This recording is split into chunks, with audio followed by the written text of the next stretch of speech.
नमस्कार मित्रों, हाजिर हूँ आपका दोस्त श्याम सुंदर लेकर एक नया वीडियो। इससे पहले हमने स्वर संधि के बारे में 4 जो स्वर संधियां थी उसकी चर्चा करनी थी। आज हम स्वर संधि के अंतर्गत आने वाली जो 5 संधि है उसके बारे में चर्चा करने जा रहे हैं। जो 5 संधि है उस संधि का नाम है अयादी संधि। इसके लिए मैंने सूत्र लिखा है एचो अय वायाव।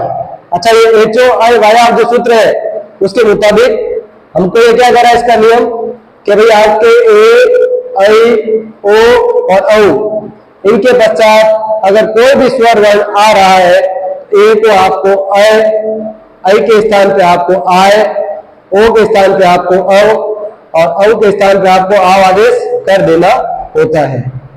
ठीक है मित्रों, अब हम इसके अगर उदाहरणों की चर्चा करें तो हम बात करते हैं पहले जब ए के पश्चात कोई स्वर वर्ण आएगा, ए को हम किस प्रकार से आदेश करेंगे। तो देखिए हमने लिखा है, इसमें पहला जो नियम है वो है ए का हम क्या बनाएंगे अय। तो उदाहरण स्वरूप हमने देखा, मैंने लिखा है जे धन अ। तो जब आपके ए की मात्रा है, उस ए की मात्रा का अ आने के कारण अय बनाया। अब अय का आ जो वो हलन ज में मिला तो ज हो गया पूरा आपका, और या में मिलाया तो यह हो गया आपका पूरा। और इस तरह जे प्लस अ या जे धन अ से आपका पूरा पद क्या बन गया है, जय। ठीक है मित्रों, उसके बाद दूसरा जो वाक्य लिखा है मैंने वो लिखा है चे धन अनम। तो चे में च का ए, उसके पश्चात स्वर वर्ण आया अ, ए का हमने किया अय और अय से हमने बना दिया पूरा पद चयनम। उसके बाद तीसरा उदाहरण देखें मित्रों, इसमें लिखा है पहला पद मैंने रुपए धन ए। तो प में आपके फिर से ए की मात्रा है, उसके 50 स्वर वर्ण ए आया है और रुपए धन ए से आपका पूरा पद बन गया है रुपये। चौथा और अंतिम उदाहरण इसका देखें, ने धन अनम। न में ए की मात्रा, उसके 50 स्वर आया अ। तो स्वर वर्ण अ आने के कारण न में जो ए है उसको हमने अय आदेश किया और इस तरह से पूरा पद बनाया गया हमारा नैनन। ठीक है मित्रों, तो बिल्कुल आसान सा नियम है कि जब भी कभी आपके ए वर्ण के पश्चात कोई स्वर वर्ण आ रहा है या समान और असमान की कोई दिक्कत नहीं है तो आपको ए को अय आदेश कर देना होता है। ये इसका पहला नियम हो गया। अब हम चर्चा करते हैं इसके दूसरे नियम की। दूसरा नियम हमारा कह रहा है भाई अय के पश्चात अगर स्वर वर्ण आएगा तो आप अय को आय आदेश कर देंगे। तो हमने लिखा अय को क्या करना है, हमको आय कब करना है, जब अय के पश्चात स्वर वर्ण आएगा। तो एक उदाहरण देखें, एक उदाहरण में क्या लिखा है, न में अय की मात्रा, तो न से अय की मात्रा को मैंने अलग किया है। ये आपको मैं पहले बता चुका हूं कि जब आप ए करते हैं किसी व्यंजन वर्ण के साथ तो वो एक मात्रा दिखाता है, और जब आप अय करते हैं व्यंजन के साथ तो वो आपके 2 मात्राएं दिखाता है। तो 2 मात्राओं के साथ हमने लिखा नई धन अक। तो न में अय की मात्रा, उसके पश्चात है स्वर वर्ण अ। तो अय पे हमने आदेश किया आय। आय का आ जो है वो आकर के न में मिला तो तब बन गया न। यह जो मिला है वो आ के अंदर मिला तो बन गया यह, और क पीछे लिखा हुआ है। तो इस तरह से नई धन अक से आपका पद क्या बन गया है, नायक। उसके बाद मित्रों देखें, एक इसी समान पद है विनय धन अक। विनय में न में फिर से अय की मात्रा, अय का हमने बनाया आय, आ का अय का आय का जो अ है, आय का जो आ है वो आपके न के अंदर मिला और पूरा पद इस तरह से बन गया है विनय। फिर इसके बाद देखें गई धन अक। गई धन तो गाने अक्ल होती है, इसके साथ अक जुड़ा और पूरा पद बन गया आपके गायक। अंतिम इसका देखें गई धन अति। तो नाम अय की मात्रा, अय का हमने आय बनाया और इस तरह से पूरा पद बन गया आपके ग्लायति। ठीक है मित्रों, तो आपको ध्यान रखना है अय के पश्चात जब भी कोई स्वर वर्ण आएगा तो अय को हमको क्या आदेश कर देना है, आय आदेश कर देना है। इसके बाद हम चर्चा करते हैं इसके तीसरे नियम की। तीसरा नियम इसका कह रहा है ओ के पश्चात अगर स्वर वर्ण आया तो ओ को आपको क्या आदेश करना है, अव आदेश कर देना है। तो इसका उदाहरण देखिए, हमने लिखा है ओ को हम करेंगे अव। तो प में ओ की मात्रा, उसके बाद आया अनम। अनम का अ जो कि स्वर वर्ण है, ओ को हमने क्या बना दिया, अ आने के कारण अव। इस अव का अ जो प के अंदर मिला तो प पूरा हुआ, व के अंदर ये वाला मिला तो वह पूरा हुआ। इस तरह से पूरा पद बन गया आपके पवनम। इसका दूसरा उदाहरण देखें, वो धन अति। ध में ओ की मात्रा, उसके 50 स्वर वाले अ, ओ का हमने बनाया अव।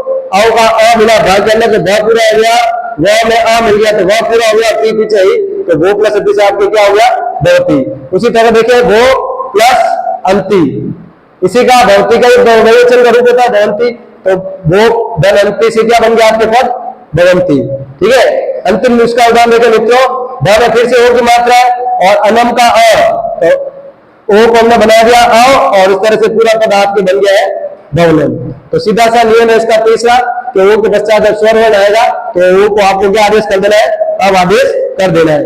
अब जो चौथा और अंतिम नियम है, जो किसी भी परीक्षा की दृष्टि से हमेशा ही महत्वपूर्ण होता है, और अधिकतर जो अयादी संधि के उदाहरण होते हैं वो आपको कंपटीशन एग्जाम की आप कोई भी तैयारी कर रहे हो या कोई सामान्य रूप से 10वीं की परीक्षा भी दे रहा है बच्चा अगर संस्कृत से संबंधित या हिंदी से संबंधित, तो ये मुख्य संधि सबसे इंपॉर्टेंट संधि ये है, कई बार परीक्षा कंपटीशन एग्जाम में भी पूछी जाती है। तो इसका चौथा और अंतिम नियम हमें क्या कह रहा है कि औ के पश्चात जब स्वर वर्ण आएगा तो औ को हमको आव आदेश कर देना है। तो अब हम क्या करेंगे, चौथे और अंतिम नियम में औ को हम करेंगे आव आदेश कर देंगे।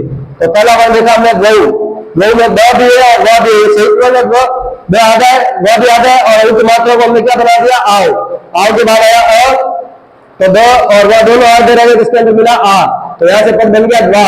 फिर व का आधा होने के कारण आ मिला इसके अंदर, तो वह हो गया पूरा, और इस तरह से बहु प्लस अति से आपके पद क्या बन गया द्वावती।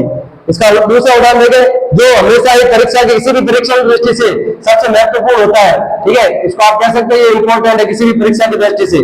तो ये क्या लिखा हमने, पौ प्लस अक, तो कौन औ की मात्रा उसके पश्चात आया आपके स्वर अ, तो औ की मात्रा को प से अलग किया, औ का हमने बनाया आओ, और पूरा पद बन गया इसके आपके इस तरह से पावक। उसके बाद देखें बहु धन उक, धन औ की मात्रा है उसके पश्चात स्वर आया उ, औ को हमने आओ किया, और आओ में व में किसकी मात्रा मिल गई है उ की मात्रा, और उस तरह से पूरा पद बन गया आपके बावक।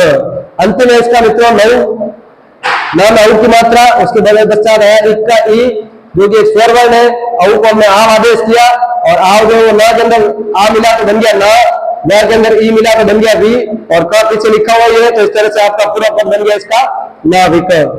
मित्रों जैसे मैं आपको बता चुका हूँ, ठीक है, अयादी संधि फिर से मैं आपको कह रहा हूँ ये हिंदी और संस्कृत दोनों में एक समान रूप से प्रयोग में ली जाती है, और इससे संबंधित कई बार जो है शब्द वो किसी भी प्रकार की परीक्षा में जहां पे आपको हिंदी कंपल्सरी सब्जेक्ट के रूप में होती है वहां पे आपको इससे संबंधित सवाल हमेशा ही देखने के लिए मिलती है। तो आपको ध्यान रखना है इसके 4 नियम है, यहाँ समान और असमान स्वर में भी कोई दिक्कत है नहीं। ए के पश्चात स्वर आएगा तो उसको अय करेंगे, ऐ के पश्चात स्वर आने पर उसको आय करेंगे, ओ के पश्चात स्वर वर्ण आने पर उसको औ करेंगे, और औ के पश्चात स्वर वर्ण आने पर उसको आव आदेश कर देंगे। बिल्कुल सिंपल सा आसान सा तरीका है, और जैसा मैंने आपको बता दिया है इन 4 संधियों में से जो अंतिम इसका नियम है वो कई बार कई सारे कंपटीशन एग्जाम में पूछा जाता है। ठीक है मित्रों, तो आज के लिए इतना बहुत है।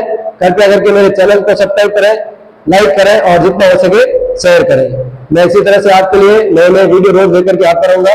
तो बहुत बहुत धन्यवाद। कृपया सब्सक्राइब और शेयर करें। धन्यवाद।